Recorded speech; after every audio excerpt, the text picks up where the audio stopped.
Un tema de muchísimo interés en el mundo empresarial por las implicancias obvias que tiene sobre el mundo de la economía y de los negocios, es el tema de la renovación de los lugares en la Corte Suprema. Es sabido, ha generado una propuesta el gobierno con dos candidatos para ocupar una silla en el máximo tribunal de la nación. Esos candidatos son el juez federal Ariel Lijo y el jurista Manuel García Mansilla.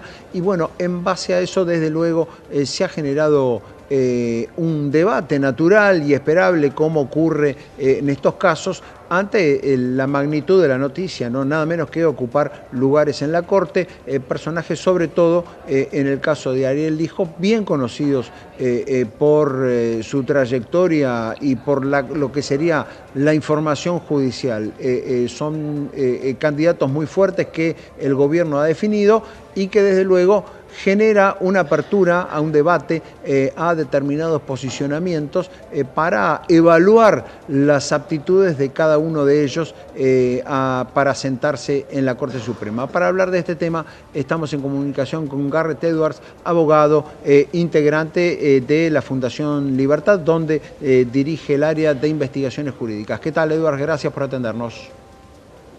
Muchas gracias, Fernando. Placer de hablar contigo en esta mañana. Bueno, ¿cuál es la evaluación que tiene la Fundación acerca de la postulación de Ariel Lijo y Manuel García Mansilla para la Corte Suprema?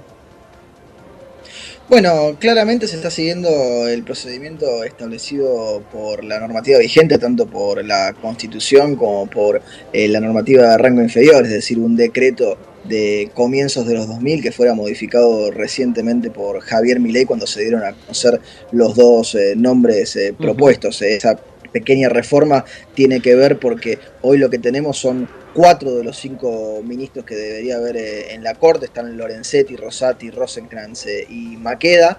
El primer puesto, que es ese del hijo que mencionabas, lo vendría a ocupar en principio la nominación del hijo, mientras que el de Maqueda, quien se jubilaría al cumplir los 75 años este diciembre, lo ocuparía García Mansilla. En ese sentido, la pequeña modificación y lo extraño para el comportamiento argentino, pero no para otros países, es que vamos a estar viendo la posible designación de un ministro antes de que se produzca la vacancia, pero con la certeza, en principio, la certidumbre de que se va a estar produciendo.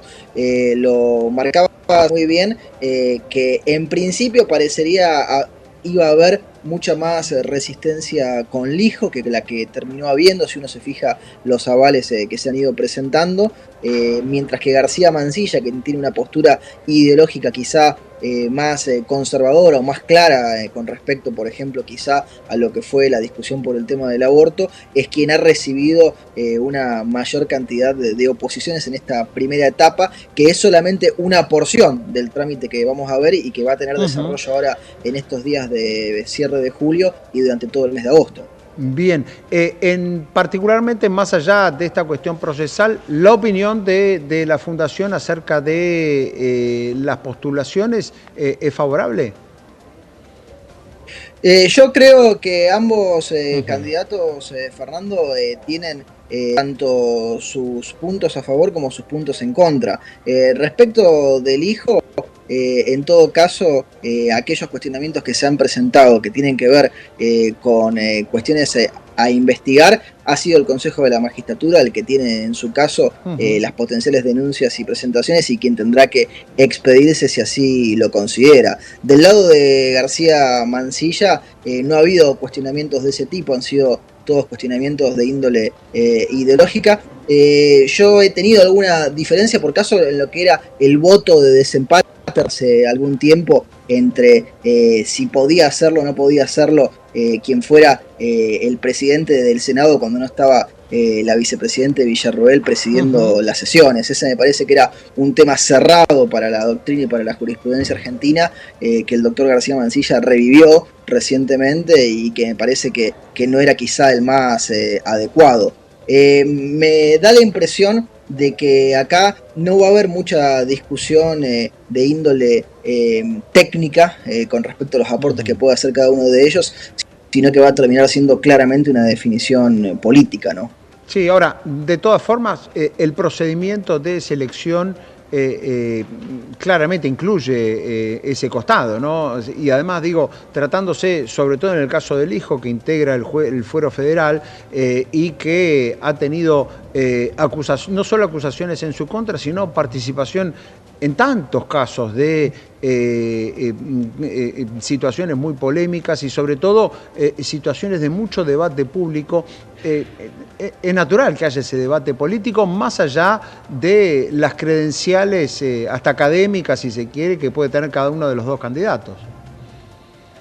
Sí, usted lo marcaba muy bien, lo liberaba los datos el ministro de Justicia, Cunio Libarona, más temprano en la semana, solamente para que hagamos una comparativa de cómo van cambiando los tiempos, ¿no? Lijo tuvo 3.578 adhesiones, ¿sí? Y 328 impugnaciones, mientras que García Mansilla tuvo 3.129 avales y 110 observaciones. De eso vamos a tener que ver cuántas quedan luego ahora en las audiencias públicas que se van a estar desarrollando en el mes de agosto, si se cumplen los plazos que propone el gobierno, mientras que Zaffaroni en el 2003, estamos pensando más de 20 años atrás, que quizá fue en la historia reciente uno de los ministros más cuestionados, por cierto, sector de la ciudadanía y de la sociedad civil, recibió 40 impugnaciones y 8 adhesiones, ¿no? Hablamos muchas veces de la inflación en muchos temas, de la inflación legislativa, pero fijemos, un personaje quizás de los más cuestionados en la historia de la Corte tuvo muy poco en número, en cantidad, con lo que vamos a ver ahora, que va a ser un proceso largo, me parece, y en el que al hijo, si tomamos el caso del hijo que lo mencionabas recién, lo que notamos es que ha habido un acercamiento de él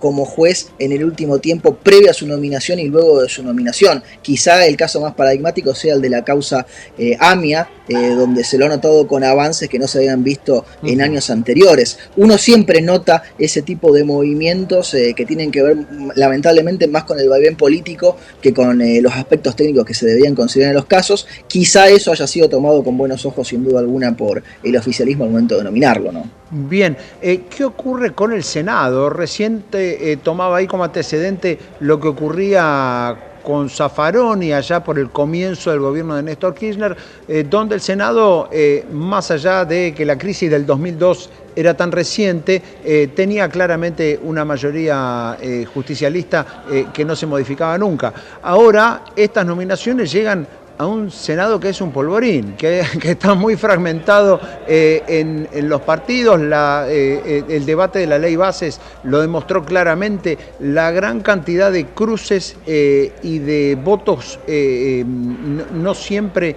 acordados dentro de los partidos. Digamos, ¿qué esperan, más allá de las complejidades y de las formalidades que tiene el procedimiento de selección de los jueces de la Corte, que ocurra con este Senado?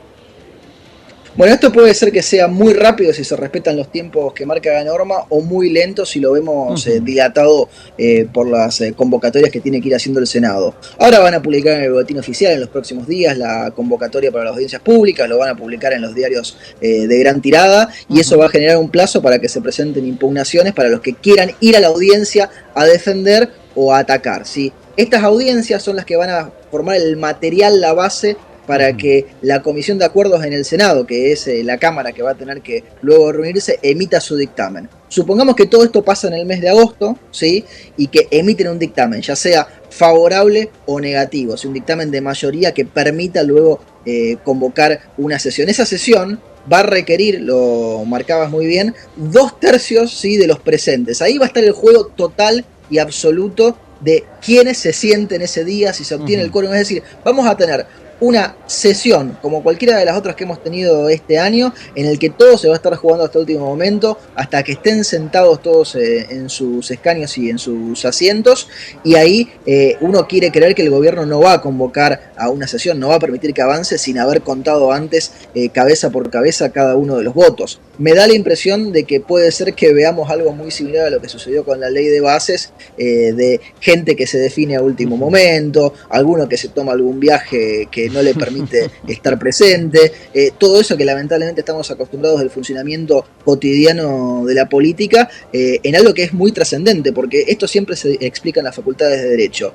Los presidentes cambian, pero la Corte sigue, es decir, estos dos nombramientos son en principio hasta el final de sus carreras judiciales de estos dos señores.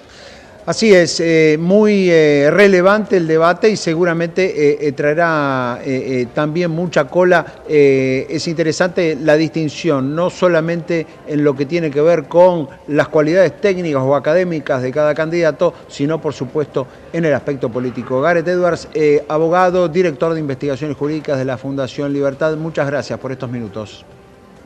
Un placer, Fernando, hasta la próxima. Seguimos en Canal E con más información.